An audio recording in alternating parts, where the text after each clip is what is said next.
in your theater? And he said, no, this is art. And he appealed it all the way up to the Supreme Court. And Justice Stewart said, I don't know how to define pornography, but I know it when I see it. And maybe that's what professionalism is all about. Maybe we really can't define it. Maybe it is kind of amorphous, but we know it when we see it. We know when somebody's acting with professionalism, and perhaps we know it when they don't. So let's see, it's not working. Next slide, please.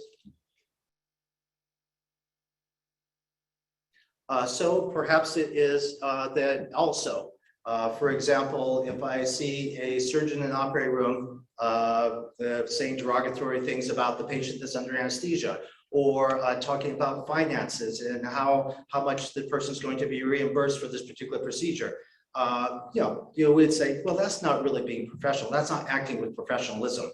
And perhaps it's the same thing, that we really can't define it, but perhaps it is, we know it when we don't see it. But I want to sort of come up with something a little bit more definitive than that. So I said, well, why don't I take a look at what professionalism is defined as? I mean, I really didn't understand this ism part of things. We don't have that in medicine. Ism, what does ism mean? So the only words I could think of to do with ism was like communism, Marxism, socialism. But what does that mean? So I looked it up, and it turns out that ism is the behavior that is referred to by the word that ends in the suffix ism. Okay, so we now know that professionalism is behavior that is like that of a professional. So here's an iceberg and some water, which represents our inner self and our outer self. Everything above the water is our outer self.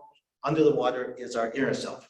So professionalism is behavior that we manifest to others in the outside world, regardless of what we think. It is our behavior. So as Alcoholics Anonymous says, we judge ourselves by our motives, whereas others judge us by our behavior.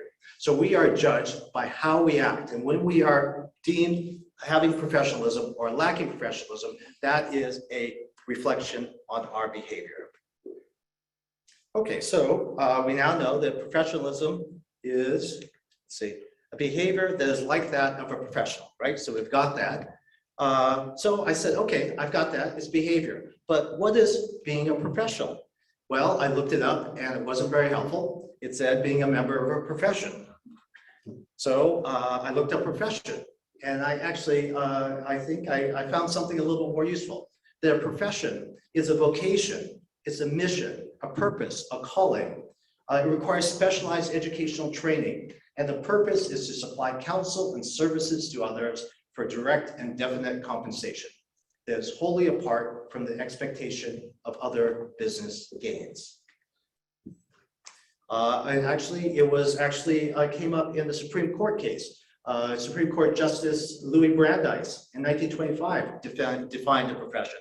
And he says, it's intellectual training that involves knowledge, is work that is pursued primarily for others, success measured by more than financial terms. So now we can start building what professionalism is. It's behavior that requires specialized training. It's motivated by a desire to help others, and quest for success is measured by more than just financial terms. Next slide, please. But the ethicists say that actually professionalism is something more. It's more of a social contract. When you look back in the 5th, 6th centuries, there are only 4 original professions. Oh, we lost it entirely there. There are only 4 original professions. They are medicine, law, divinity, and engineering. Those were the 4 original professions. And the idea was that each one of these professions had to coordinate some very complex ideas, concepts, physics, and bring them together in order to accomplish the goals. If you think about the beautiful cathedrals that you see in Europe now that have stood for centuries, obviously somebody couldn't have just decided, hey, I think I'm going to build a cathedral. It required a lot of planning of experts and people that really knew how to build these things. And so it's thought that it is a contract between society and these professions where society says, we will give you authority over yourselves to do what you need to do, either in the law, medicine, divinity, or engineering. And in exchange, we will accord you a certain amount of autonomy and allow you to practice your profession with a certain degree of independence. All right. So this is a social contract that we have with society, either in law or in medicine. And so as a profession, we, as any contracts, right, it's kind of an agreement, an applied agreement, where we have certain obligations and society has certain obligations to us. And so as a profession, we guarantee that we'll fulfill the professional role, whether it's building beautiful pieces of architecture that we see on our skyline, or it is curing people of diseases, or it is adjudicating disputes. We guarantee our competence. So we train long and hard to be competent in what we do. We're accountable to society for our decisions that we make. We have moral integrity. Back a little bit, back. We have moral integrity. We serve altruistically, and we promote the public good. So these are the things that we promise to society. In exchange, society gives us a monopoly. Let's see if I can go back. There we go. In exchange, society gives us a monopoly. It gives us autonomy. In medicine, we have our own professional societies that determine what our standard is and how we practice. And it gives us a certain degree of self-regulation and also provides us with adequate resources. I know a lot of doctors tell me, oh yeah, no, society doesn't give anything. But if you look at the federal budget, fully 25% of the federal budget goes to Medicare, Medicaid, and Social Security. Actually, 50% of the budget goes to Medicaid, Medicare, and Social Security. And a lot of that ends up in the pockets of doctors and hospitals. So society does give us quite a lot of resources. And also it accords us trust and respect. And so we have status in society as attorneys, as judges, as physicians. We all are accorded a certain degree of respect within society. So it's an applied contract that we have. So being in a profession, we have an applied social contract, but that contract is constantly evolving as our cultures evolve, as technology evolves, and also is constantly being renegotiated. So we need, as attorneys, as judges, as physicians, to constantly be fulfilling society's expectations of us so that we're fulfilling our side of the contract. Oh, next slide, please. And when we next slide. And when it is way that professionalism is behavior that requires specialized training, motivated by a desire to help others, a quest for success that is measured by more than just financial terms, and it's a social contract that requires our competence, our accountability, our moral integrity, and promotion of the public good. But what is the difference between being a professional and professionalism? So being a professional, let's take the example of a musician who plays in an orchestra. Being a professional is learning all the notes by heart, practicing daily on your technique and your timing, understanding where you sit in the orchestra, and understanding how the conductor will communicate with you. That's all part of being a professional. But what is professionalism? Professionalism is how you dress on the night of the concert. I think we'd be upset if we paid top dollar for to see an orchestra and they came in shorts, flip-flops. How you sit and how you stand, how you applaud the soloists and the conductor when they come and go, how you acknowledge the applause of the audience. That is all professionalism. So if we apply that to a physician, that is, the physician is a professional. He's guaranteed to be competent. He's accountable for his or her actions. He has integrity and he serves the public good. But professionalism is how does he dress? Does he dress in shorts and flip-flops, or does he pull on a white coat when he sees his patients? Now, sometimes that white coat or the judge or the gown that the judge, the robes that the judges wear, sometimes it's misunderstood. I have some of my fellow physicians think that they put the white coat on in order to be important because it reflects their own importance. But no, the white coat is to tell their patients that I am here for you. It's like I have all these other concerns. I have to get my kids to the soccer games. I have to pick up food on the way home. I have to do this, I have to do that. But when I don that white coat, I am here for you. And I think that's the same when the judge ascends the dais. They are saying, I am putting away all my personal concerns because I am here for you. So that is professionalism. And also collegiality is professionalism. Working with your colleagues on behalf of the profession in order to further the profession and for me to act in the patient's best interest. And in medicine, we put the patient at the center of our caring in the same way that law, you put the client or the person who's being adjudicated at the center of your attention.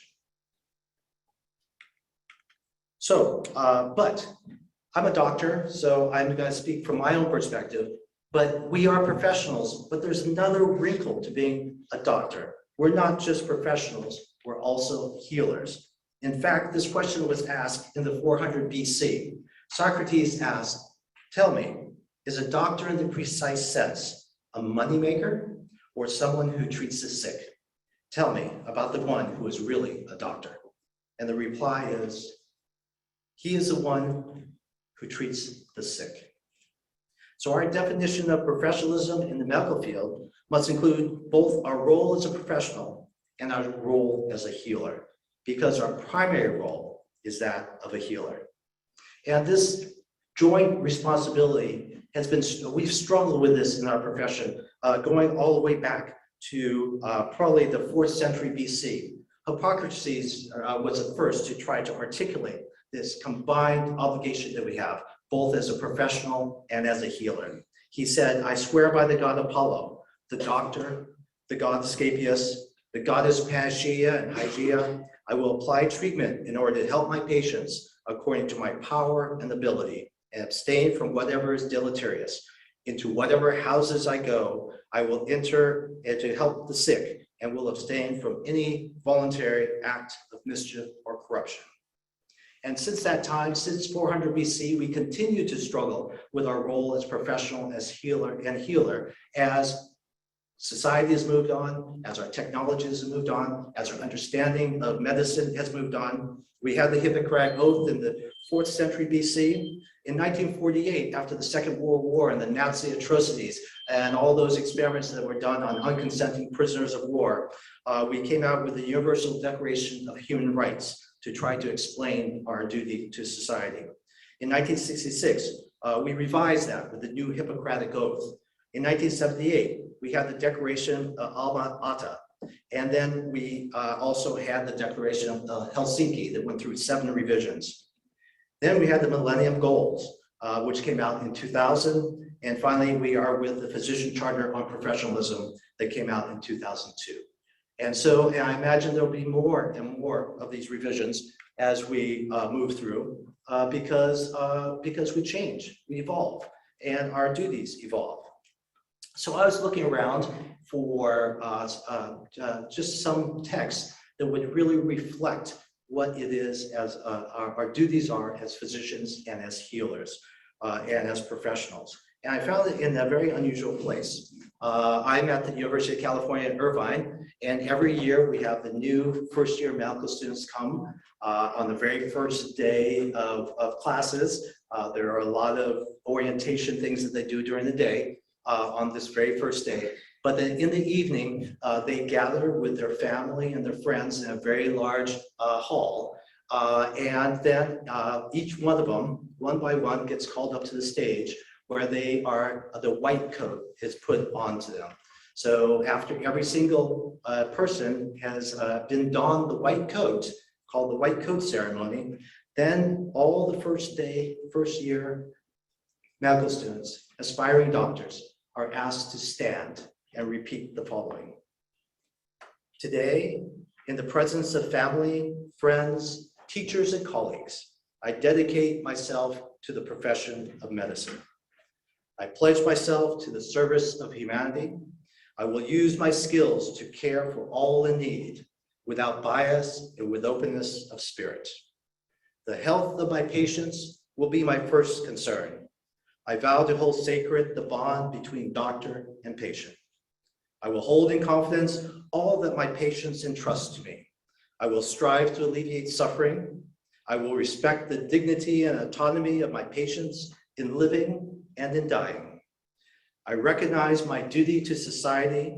I will work to promote health and prevent disease. I will advocate for the welfare of my community.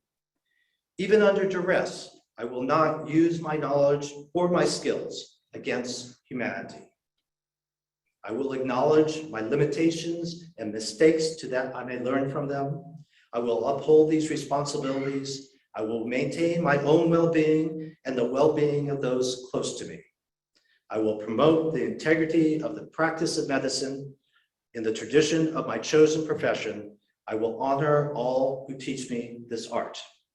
Through honest and respectful collaboration with my colleagues, I will seek new knowledge, re-examine ideas and practices of the past, and teach what I have learned. Above all, the health of my patient will be my first concern. This oath I take freely and upon my honor. So therefore, professionalism for physicians is being both a professional and a healer. So being a professional means that we have a monopoly on our profession, we have autonomy to practice, we self-regulate ourselves, we have adequate resources, and we have status in society. Being a healer, we put the patient as our first concern. We strive to alleviate suffering, we respect patient dignity, we promote health and wellness, we acknowledge our own limitations, we honor those who teach us, we teach what we have learned, and we maintain our own well-being. And the intersection between those two is that we maintain our competence, we have moral integrity, we promote the public good, we're accountable to others, we fulfill our role as healer, we demonstrate altruism, we respect confidentiality, and we have trust and respect. So therefore, professionalism is behavior that acknowledges our duties as both healers and professionals. And it's not simply knowing right from wrong, not simply having the right values or motives, but professionalism for us is behavior that reflects our obligations to our patients and to societies, both as healers and as, I'm sorry, it's got cut off here, as healers and as professionals. That is. Amen.